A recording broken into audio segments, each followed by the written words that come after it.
Al Jazeera's Ayman Mohyeldin with the latest. And Ayman, I see that you have a guest with you.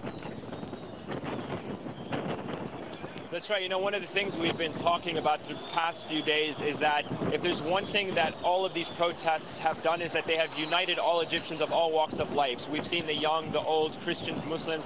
We've seen celebrities. We've seen artists. And in fact, we are now joined by one of Egypt's actually biggest stars and UNICEF Goodwill Ambassador, Khaled Abou Naga. Khaled, you know, I want to start off by asking you, why did you decide to participate in these rallies and in these protests? I decided to be a part of this years ago.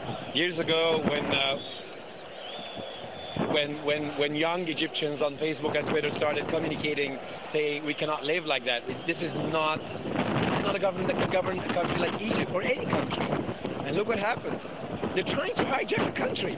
They cut off the internet, they cut off the cell phones on the first 2 days, Friday and Saturday, and SMS, Twitter, anything that has to do with communication of the youth of Egypt, so that we don't get images out.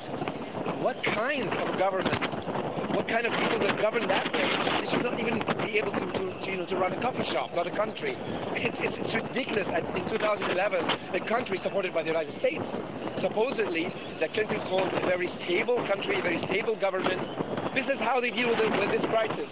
They cut off, they hijack a country. They think they can hijack 85 million voices saying it's enough. We can't. We need this regime to step down. I decided to be a part of this because this is what everybody in Egypt wants.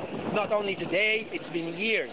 But it took some young, well-educated Egyptians on Facebook and Twitter to ignite this. Also the Tunisians, and also a lot of little things. Last year, Khaled Said, a young Egyptian, caught by the police and killed in cold blood. This is ridiculous. So let me ask you, what is the message that is being communicated from here, from people like you, from people, everyone that you're seeing? What is the message being communicated? The message is Egypt deserves way better than this.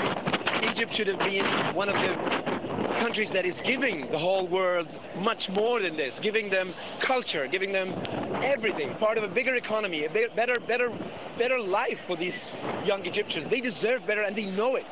And they cannot anymore live or take the lie that this is the best that we can do for Egypt and live with it. Okay. Not anymore. One of the questions, I guess, that's on everyone's mind is, let's say the momentum here is achieved, that there is a regime change. What do you want to see happen next for Egypt in practical terms? Well, the regime lost any righteousness to stay in power anymore. This is obvious. We've got millions in every city of Egypt today marching, making it so loud and clear. And thank you for having this live, because not a lot of channels was able to do that. It's very clear. So regime lost a lot. Now the question is, when are they ever getting the message, and when are they really taking the step to step down? My opinion, they're already doing that. My opinion, they're trying to cover up. I never suspected before the intentions of the government or the President Mubarak. I always thought he's just a bad president. You know what? I'm starting now to doubt that. I'm starting to think, why is he staying in power? Why is he not questioning himself with these millions in the streets? He must be really even worse than what I expected. So what I'm expecting after this is the regime steps down, the president steps down, and today and yesterday, of course, after the dead, 200 or 300 people dead today in Egypt, I think they should go to court. I don't think these protesters will ever settle for anything less than taking the Minister of Interior, Habib Al-Adli, and the whole regime to court for the atrocities they made for peaceful demonstrators. And I don't believe that there will be any, like a lot of people say, we need to have a voice, we need to have a leader. I think the strength of this is that they don't have a leader. The leader is our heart.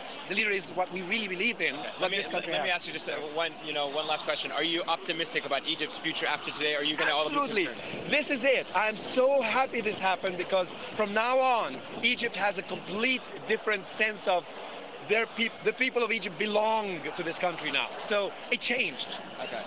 Well, thank you very much, Khaled Abu Naga there, famed Egyptian actor Khaled Abu Naga, and you heard Folly. It's one of many voices that is resonating loudly from behind us. So unfortunately, we've lost communications, but back to you. Thank you very much, Eamon. A lot of